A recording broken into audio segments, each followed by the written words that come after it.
Hey guys, let's talk cone work and crosses. Cone work is a foundation in which you learn important handling skills. One of those skills is the front cross. Crosses are a way of communicating a change of direction to your dog. In a front cross, the dog will start on one side of you and end up crossing to the other, all while staying in front of you. Here you can see me maintaining connection with Merlin, and he is checking in to make sure he knows what the next move will be. Try to keep your movements as smooth as possible. Make sure that your entire body is indicating to the dog that they need to continue their motion around the cone. Both my right arm and foot are pointing Merlin towards the cone, and I don't change directions until I can see that he's committed to wrapping around that cone. Another skill to practice with the cones is the blind cross. This cross is a bit more fluid than front crosses. In a blind cross, there's a split second in time where the dog is in your blind spot. You will want to make sure that you quickly make connection with your dog after turning.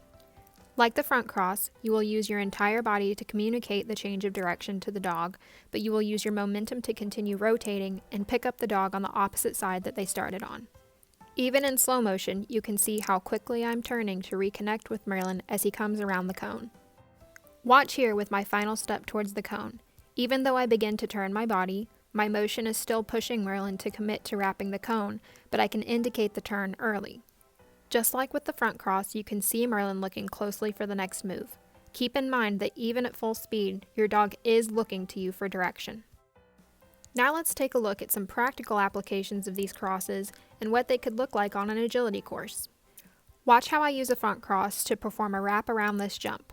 Because of the early indication, Merlin knows that as he's taking this jump, he already needs to be turning back the direction we came from. My deceleration is an important part of telling him that there's a change of direction coming. Let's see it again with me on the opposite side of the jumps.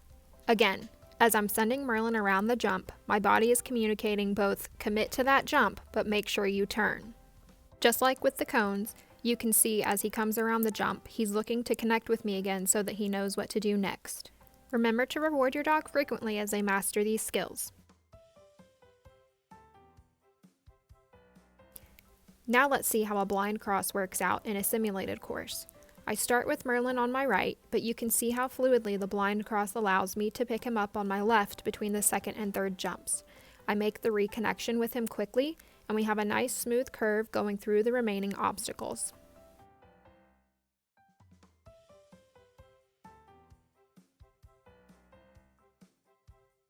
I hope this helps make sense of cone work, front, and blind crosses.